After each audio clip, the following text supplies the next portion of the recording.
Olá, meus queridos irmãos, paz do Senhor Jesus, tudo bem com vocês? Tudo bem comigo, graças a Deus.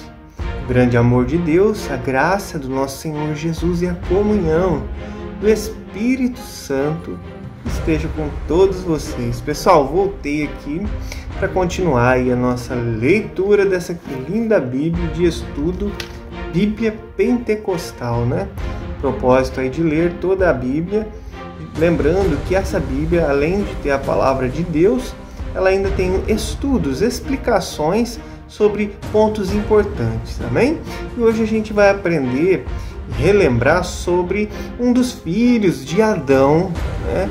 Que foi o Sete. Vamos ver um pouquinho sobre Sete e também, lá no Antigo Testamento, né, ainda, sobre a corrupção, como se corrompeu a humanidade. Depois a gente vai voar lá para o Novo Testamento e vamos aprender um pouquinho dos ensinamentos de Jesus no seu Sermão da Montanha. Amém?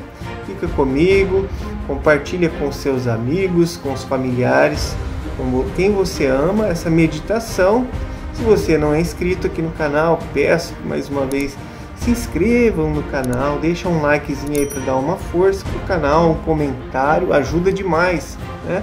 A engajar ao YouTube, entender que esse vídeo é interessante e mandar para outras pessoas. Vamos lá? Vamos fazer uma pequena oração primeiro. Ore junto comigo, vai concordando aí com um amém em cada pedacinho da oração. Vamos lá. Senhor Jeová, meu Pai, louvado, exaltado seja o santo nome do Senhor, meu Deus. Nós te louvamos e bendizemos o Senhor, porque o Senhor é um Deus amoroso, justo, santo, Pai. Em nome de Jesus Cristo, ouça a nossa oração, Pai. Queremos te agradecer primeiramente pelo dia que o Senhor nos deu, mais um dia de vida, a saúde que o Senhor nos deu, o alimento, o trabalho, Pai. Por todas as bênçãos que o Senhor tem nos abençoado, sua proteção. Obrigado, Pai. Em nome de Jesus, Senhor, fica conosco nessa meditação. Meu Deus, abençoa essa pessoa que está ouvindo esse vídeo, Senhor, ouvindo este áudio. Que o Senhor possa entrar na sua casa, fazer morada, Senhor. Ajudar em todas as necessidades, Pai, que cada um estiver precisando. O Senhor é um Deus onisciente e onipotente. O Senhor tem poder para fazer todas as coisas. E o Senhor também é um Deus onisciente, que sabe de tudo. O Senhor sonda os corações. Pai, abençoa essa pessoa em tudo que ela precisa, vida sentimental, na sua vida material. Se precisar de emprego, abra portas, Pai. Se precisar de direção, Senhor, ilumina o caminho dessa pessoa em nome de Jesus.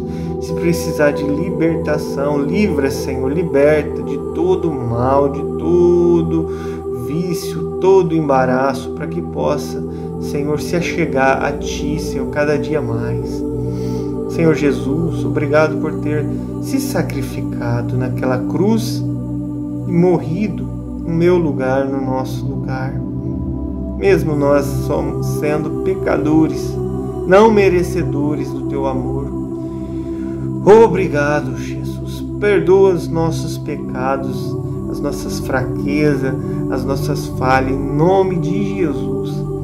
Querido Espírito Santo de Deus que está conosco, interceda por nós, nas nossas fraquezas e nas nossas necessidades. Abra o nosso entendimento para que nós possamos entender a Sua santa palavra, Pai. Coloca temor e tremor diante do Deus, que é um Deus grande, meu Deus. Nos ajuda a amar a Deus acima de todas as coisas e buscar o Seu reino e a Sua justiça. Fica conosco, Espírito Santo, nos limpa, nos purifica, meu Deus. Afasta o mal de nós, faz morada na nossa mente, no nosso coração. É o que eu te peço em nome do Pai, do Filho e do Espírito Santo. Amém. Glória a Deus. Vamos à leitura, irmãos? Vamos lá. A genealogia de Sete. Este é o livro das gerações de Adão, no dia em que Deus criou o homem. A semelhança de Deus o fez.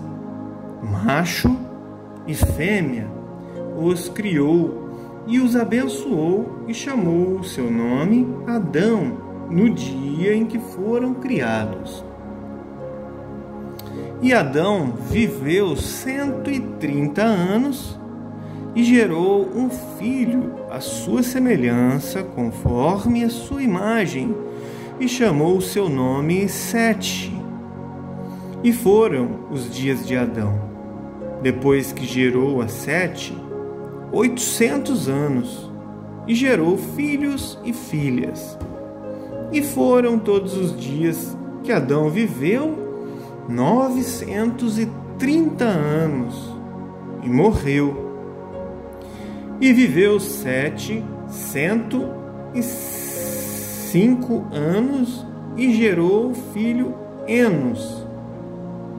E viveu Sete, depois que gerou Enos, 807 anos, e gerou também filhos e filhas. E foram todos os dias de Sete 912 anos, e morreu. E viveu Enos 90 anos, e gerou a Cainã. E viveu Enos, depois que gerou Cainã, 815 anos, e gerou filhos e filhas. E foram todos os dias de Enos 905 anos, e morreu. E viveu Cainã 70 anos, e gerou Maalalel. E viveu Cainã, depois que gerou a Maalalel, 840 anos, e gerou filhos e filhas. E foram todos os dias de Cainã 910 anos, e morreu. E viveu Maalalel 65 anos, e gerou a Jared. E viveu Maalalel, depois que gerou a Jared, 830 anos, e gerou filhos e filhas. E foram todos os dias de Maalalel 895 anos, e morreu. E viveu Jared 162 anos, e gerou a Enoque. E viveu Jared, depois que gerou a Enoque, 800 anos, e gerou filhos e filhas. E foram todos os dias de Jared 962 anos, e morreu. E viveu Enoque 65 anos, e gerou a Metusalém. E andou Enoque com Deus, depois que gerou a Metusalém 300 anos, e gerou filhos e filhas. E foram todos os dias de Enoque 365 anos, e andou Enoque com Deus, e não se viu mais, porquanto Deus para si o tomou. E viveu Metusalém 187 anos, e gerou a Lameque. E viveu Metusalém, depois que gerou a Lameque, 782 anos, e gerou filhos e filhas. E foram todos os dias de Metusalém 969 anos, e morreu. E viveu Lameque 182 anos, e gerou um filho, e chamou o seu nome de Noé, dizendo: Este nos consolará acerca de nossas obras e do trabalho de nossas mãos, por causa da terra que o Senhor amaldiçoou. E viveu Lameque, depois que gerou Noé, 595 anos, e gerou filhos e filhas. E foram todos os dias de Lameque 777 anos, e morreu. E era Noé da idade de 500 anos, e gerou Noé a Sem, Cã e Jafé. Amém e glória a Deus. Vamos agora, meus irmãos, algumas explicações aqui sobre esse texto. Primeiro, quando diz assim, as gerações de Adão. Esse capítulo apresentou uma lista dos descendentes de Adão até o dilúvio. Os nomes representam a linhagem piedosa que permanecia fiel a Deus, numa era cada vez mais corrupta. Vamos a alguns pontos aqui. Primeiro, Hebreus 11 cita, dentre as pessoas desse período, 2 homens, Abel e Enoque, com um destaque especial por terem agradado a Deus pela sua fé, como diz lá em Hebreus 11, 4 e 5. Esses 2 integravam o remanescente, a minoria fiel que repelia o caminho de Caim. Já nos dias do dilúvio, quase todo mundo se corrompera, restando apenas 8 pessoas que foram salvas da catástrofe. Como diz aí em Gênesis capítulo 6, 5 e também em Gênesis 18, 7 e também 1 Pedro 3, 20. Segundo ponto aqui, sempre haverá aqueles que servirão a Deus, que permanecerão fiéis a Ele e que seguirão a sua palavra e que esperarão nas suas promessas. Esses seguiram a minoria, como diz Mateus 7,13, Apocalipse 3,4. Deus, porém, assinala seus nomes, assim como fez como os fiéis deste capítulo. Hoje, se supomos que estamos sozinhos na luta pela fé em Deus e pela obediência à sua palavra, devemos lembrar-nos de que nunca estamos de fato sozinhos. Deus continua tendo seus milhares no mundo inteiro que permanecem fiéis a Ele e a sua causa, como diz 1 Reis, capítulo 19, versículo 18. Vamos agora a um outro ponto aqui, quando diz a idade de 930 anos.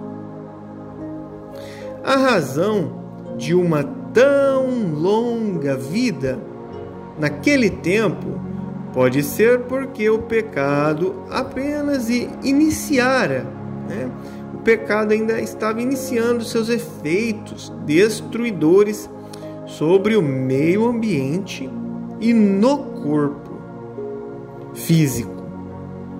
Já nos tempos de Abraão, a duração da vida estava reduzida a menos de 200 anos. Amém. Vamos a um outro ponto aqui, quando fala que Sete gerou a Enos. O termo gerou aqui não quer dizer apenas genitor, mas também progenitor, ou um antecessor de Enos. Por conseguinte, as genealogias de Gênesis, como outras da Bíblia, não visam conter o nome de todos os descendentes de determinada linha paterna. Amém. Vamos a um outro ponto aqui quando diz assim, ó, e andou Enoque com Deus. Sem dúvida alguma, Enoque distinguiu-se em piedade. Nota-se o que a Bíblia diz a respeito de Enoque. Primeiro, que ele andou com Deus. Ele vivia pela fé, confiava na sua palavra e nas suas promessas, como diz Hebreus 11:5. Enoque procurava de toda maneira viver uma vida santa, como diz 1 João capítulo 5-7. E também Enoque andava nos caminhos de Deus, como diz Amós capítulo 3, versículo 3. Ele manteve-se firme contra a impiedade da sua geração, como diz Judas capítulo 14, versículo 15.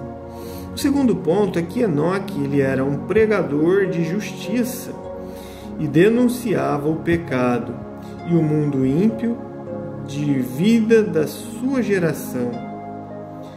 Referindo-se a Enoque, lá o Judas, no capítulo 14 e 15, nos diz que ele clamava contra a impiedade e a imoralidade. E Enoque também advertia as pessoas de que Deus ia trazer um julgamento sobre os homens e as mulheres pelos seus atos ímpios. E destes profetizou também Enoque, o sétimo depois de Adão, dizendo: Eis que é vindo o Senhor com milhares de seus santos, para fazer juízo contra todos e condenar dentre eles os ímpios, por todas as suas obras de impiedade que impiamente cometeram, e por todas as duras palavras que ímpios pecadores disseram contra ele. Terceiro ponto sobre Enoque é que Enoque agradou a Deus, como diz Hebreus 11:5.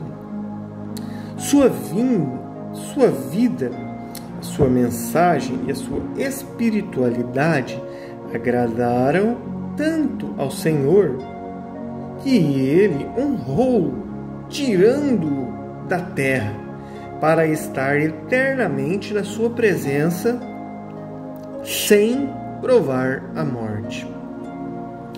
Os crentes atuais devem tomar a vida de Enoque como exemplo, porque nós, de igual modo, vivemos em meio a uma geração má e ímpia.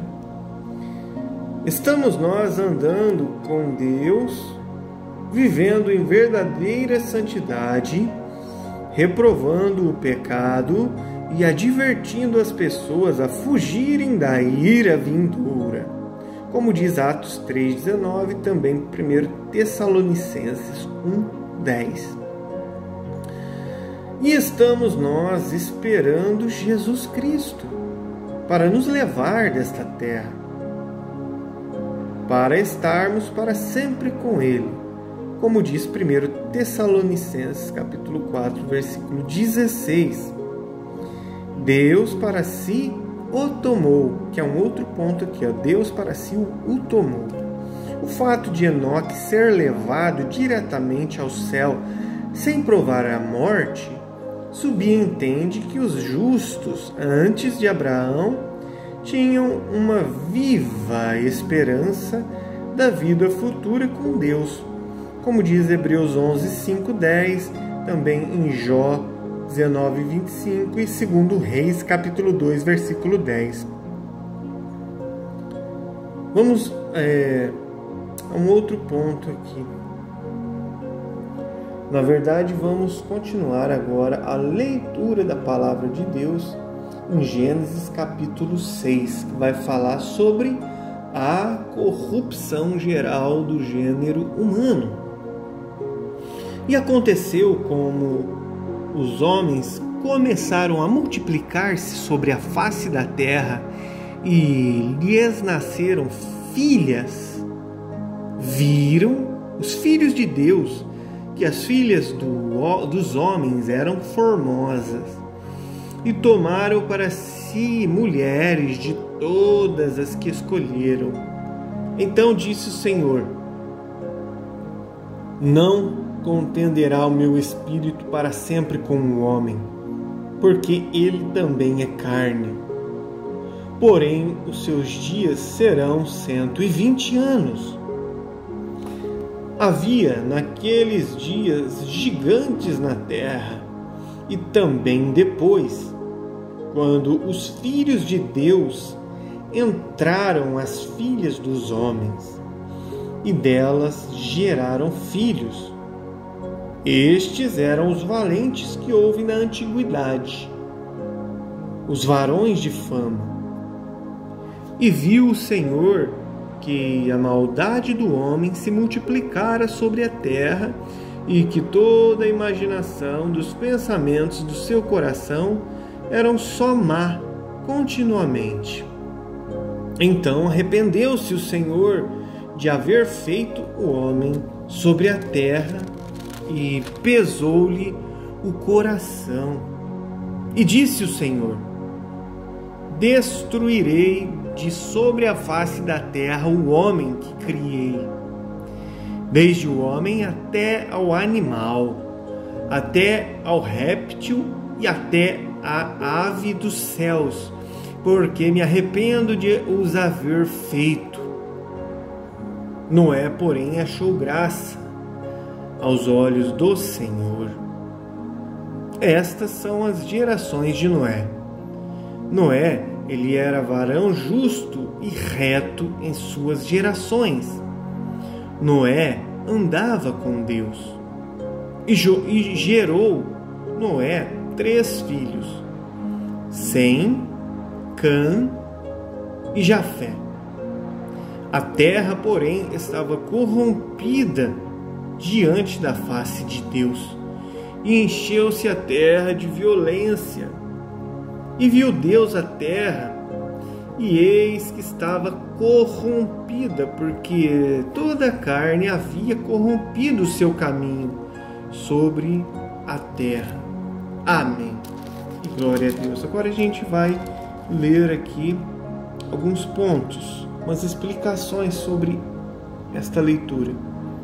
Primeiro, os filhos de Deus. Esses filhos de Deus, sem dúvida, eram os descendentes da linhagem piedosa de Sete, como diz Deuteronômio 14:1, Salmos 73:13 e também 1:10. Eles deram início aos casamentos mistos com as filhas dos homens, mulheres da família ímpia de Caim, como diz o versículo 4:16. A teoria de que os filhos de Deus eram anjos não subsiste ante as palavras de Jesus, que os anjos não se casam, como diz Mateus 22:30 e Marcos 12:25. Anjos não se casam. Essa união entre os justos e os ímpios levou à maldade do versículo 5. Os justos e os ímpios levou à maldade do versículo 5. Irmãos, eu estou aqui meio devagar porque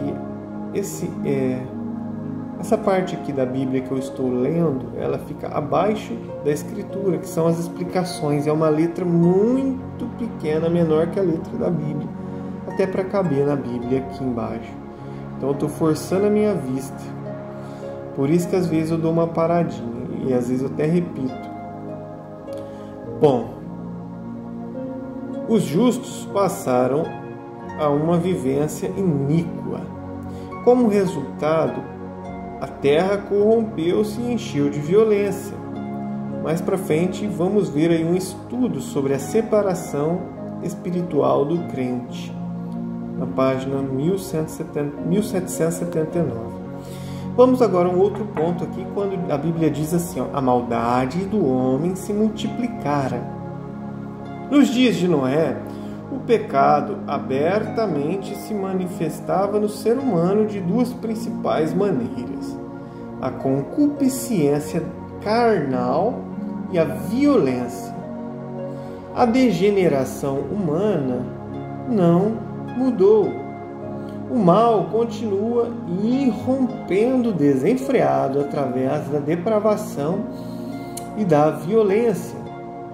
Hoje em dia, a imoralidade, a incredulidade, a pornografia e a violência dominam a sociedade inteira, como diz Mateus 24, 37 ao 39 e também Romanos 1, 32.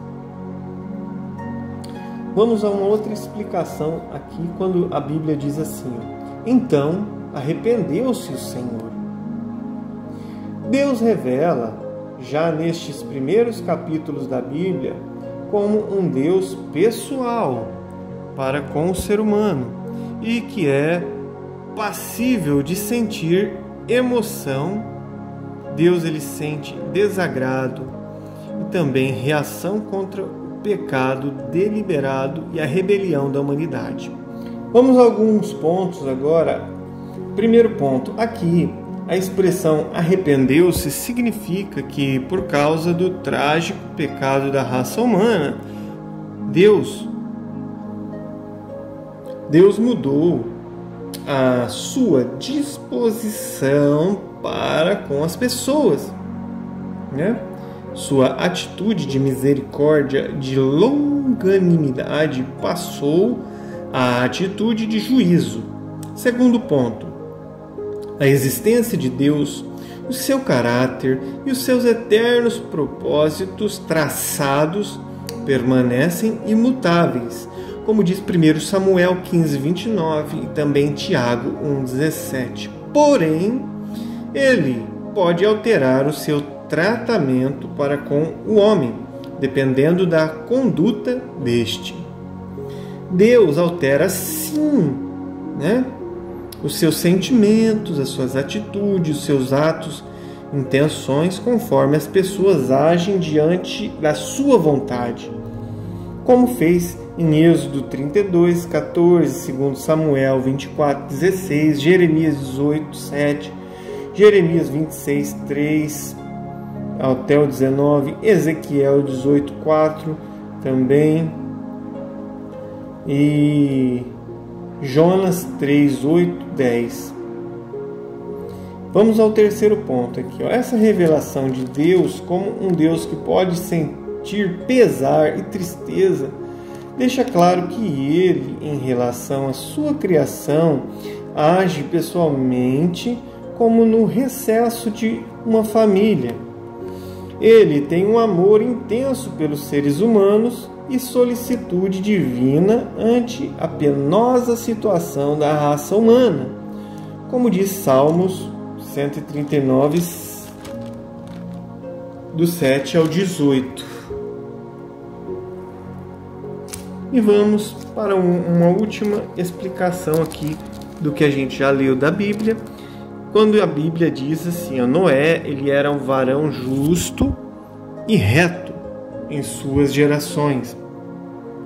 Em meio à iniquidade e maldade generalizadas daqueles dias, Deus achou em Noé um homem que ainda buscava comunhão com ele e que era um varão justo.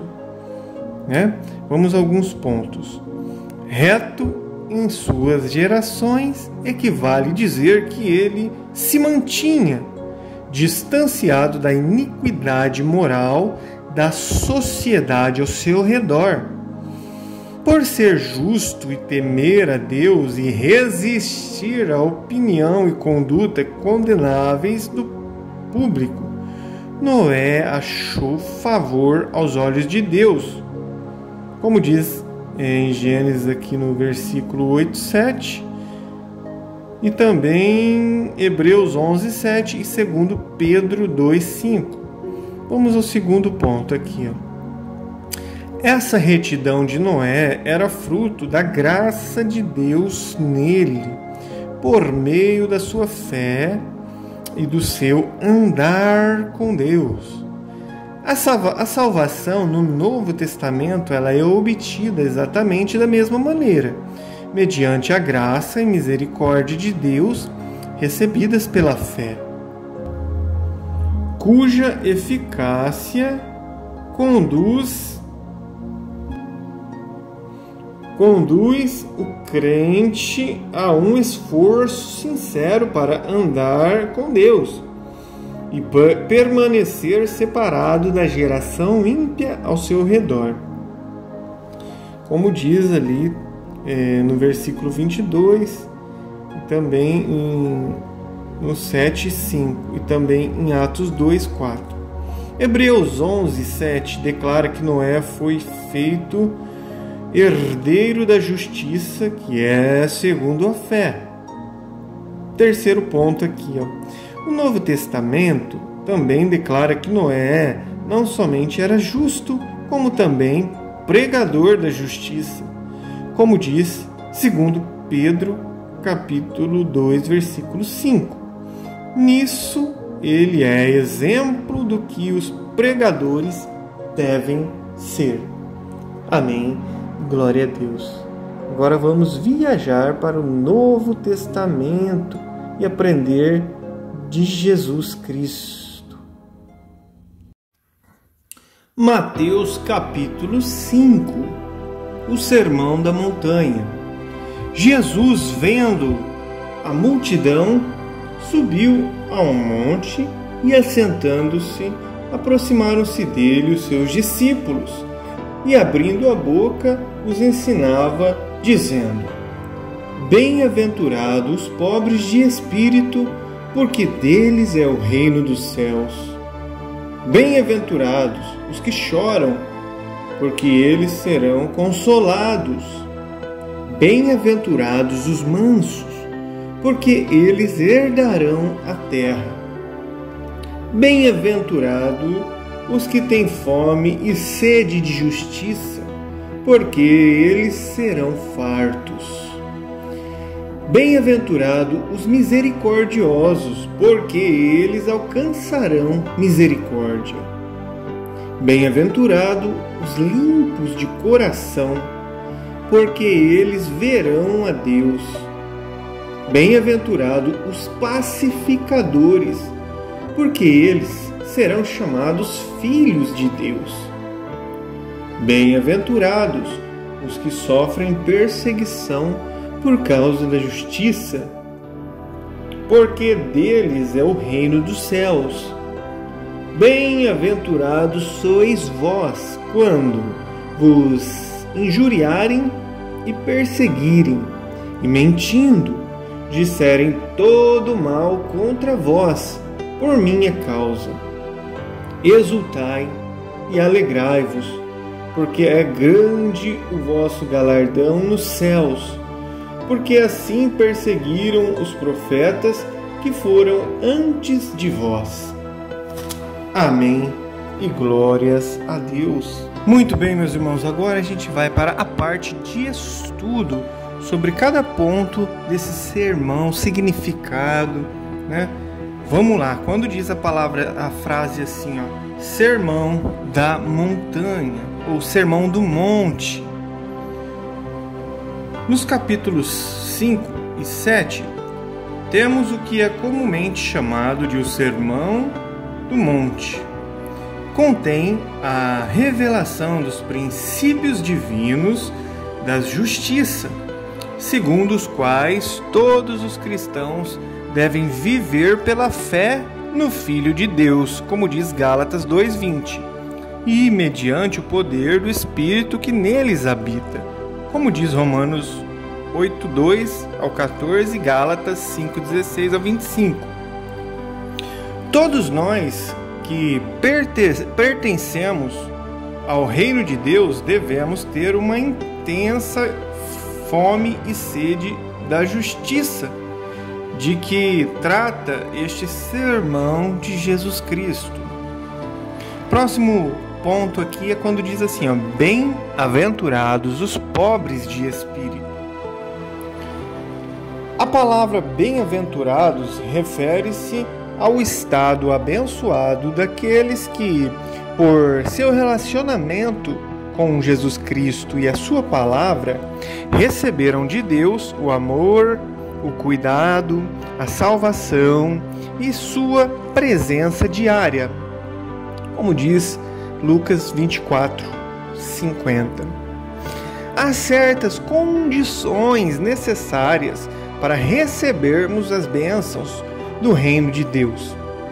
Para recebê-las, devemos viver segundo os padrões revelados por Deus na Escritura e nunca pelos padrões do mundo. A primeira dessas condições é ser pobre de espírito, o que significa reconhecermos que não temos qualquer autossuficiência espiritual e que dependemos da vida do Espírito, do poder e da graça divina, para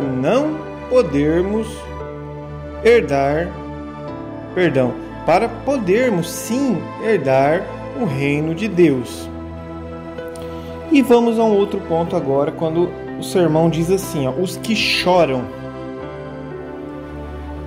Aqui, chorar é constritar-se profundamente, por causa das nossas próprias fraquezas, quando nos medimos com o padrão divino de justiça. Chorar também é sentirmos pesar por aquilo que entristece a Deus. É ter nossos sentimentos em sintonia com os sentimentos de Deus.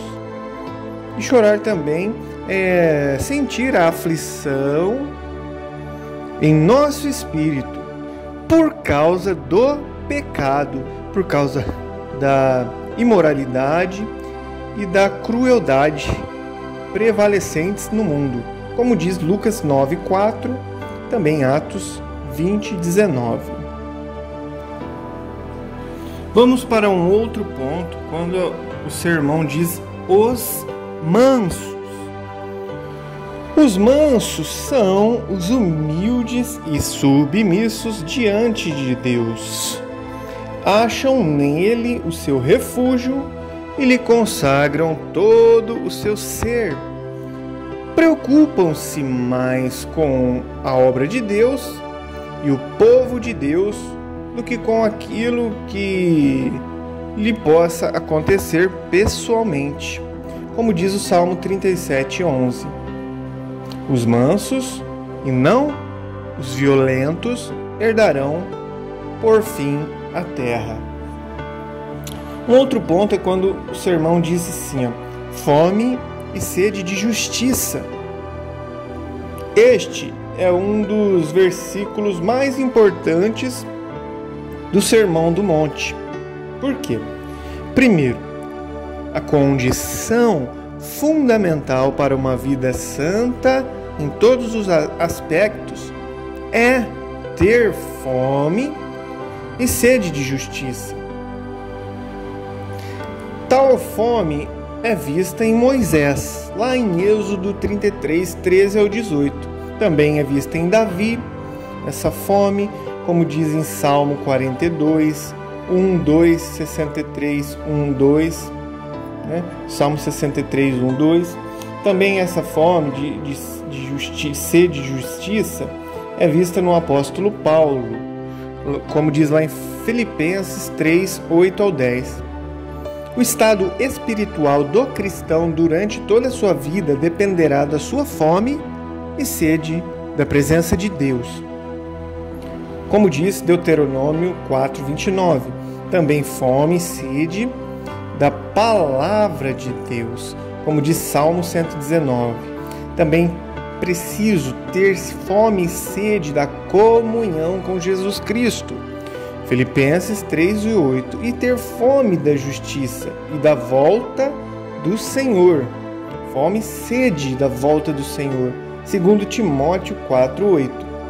Segundo ponto aqui, sobre fome, sede e da justiça é que a fome que o cristão tem das coisas de Deus pode ser destruída pelas preocupações deste mundo, pelo engano das riquezas, também pela ambição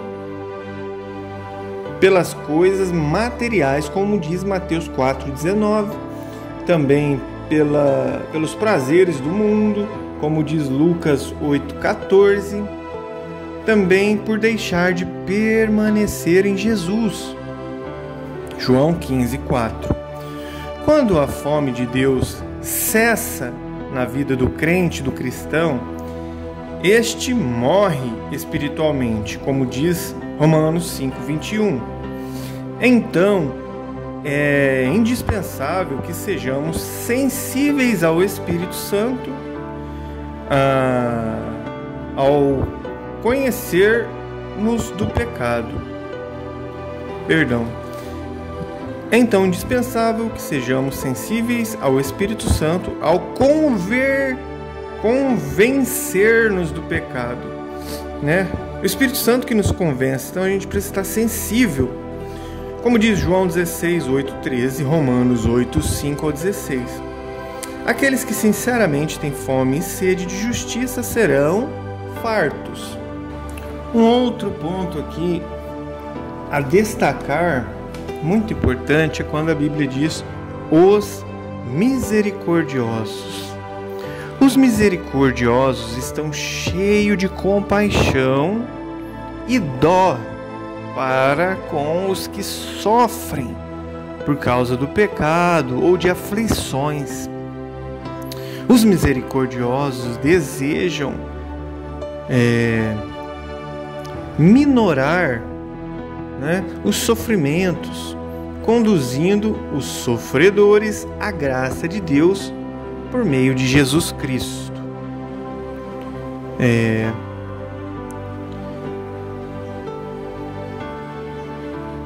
Como diz lá em Mateus 18, 33, Lucas 10, 30 e Hebreus 2, 17. Sendo misericordiosos para com os outros, eles alcançarão misericórdia. Um outro ponto, quando diz aqui no sermão, Jesus explicando sobre os limpos de coração. Os limpos de coração são os que foram libertos do poder do pecado mediante a graça de Deus e que agora se esforçam sem dolo para agradar e glorificar a Deus e serem parecidos com Ele. Vamos ver aqui 2 pontos sobre limpos de coração. Primeiro, os limpos de coração procuram ter a mesma atitude interior que Deus tem: amor à justiça e ódio ao mal. Hebreus 1:9. O seu coração, que inclui a mente, sua vontade e as suas emoções, está em harmonia com o coração de Deus, como diz 1 Samuel 13:14, Mateus 22:37, 1 Timóteo 1:5. Segundo ponto é que os limpos de coração, somente os limpos de coração verão a Deus. Ver a Deus significa ser seu filho e habitar em sua presença, tanto agora na terra aqui, como no seu reino futuro, como diz Êxodo 33:11 e Apocalipse 21:7 e Apocalipse 22:4. Outra parte aqui é sobre os pacificadores.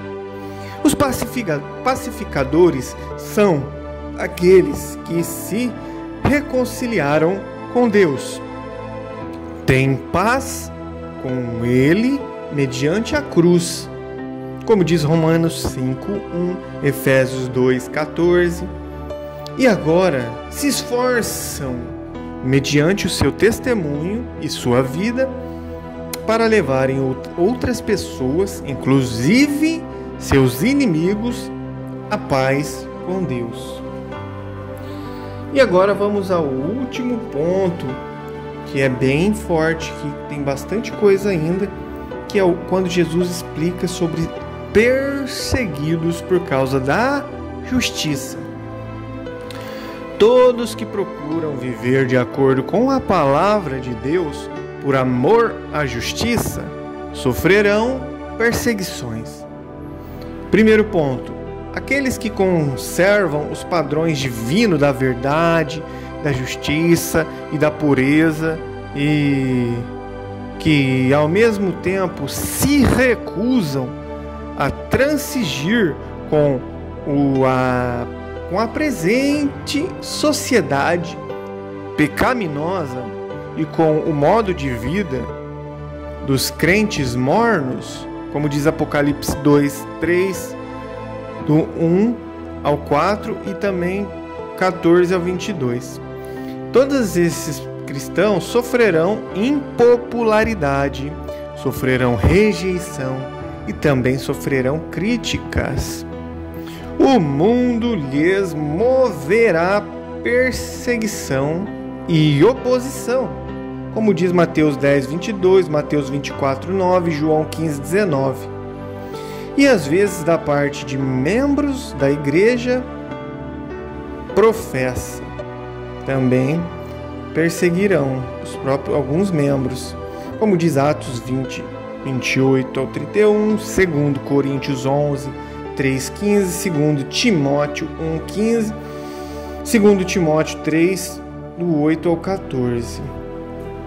Ao experimentar tal sofrimento, o cristão deve regozijar-se, porque Deus outorga a maior bênção àqueles que sofrem mais. Como diz 2 Coríntios 1:5, 2 Timóteo 2:12, 1 Pedro 1:7, 1 Pedro 4:13. O segundo ponto aqui sobre perseguição por causa da justiça é que o cristão deve precaver-se da tentação de transigir quanto à vontade de Deus, a fim de evitar a vergonha, a ridicularização, o constrangimento ou algum prejuízo. Como diz aí Mateus 10:33, Marcos 8:38, Lucas 9:26, 2 Timóteo 2:12. Os princípios do reino de Deus nunca mudam. Todos os que piamente querem viver em Cristo Jesus padecerão perseguições, como diz 2 Timóteo, capítulo 3, versículo 12.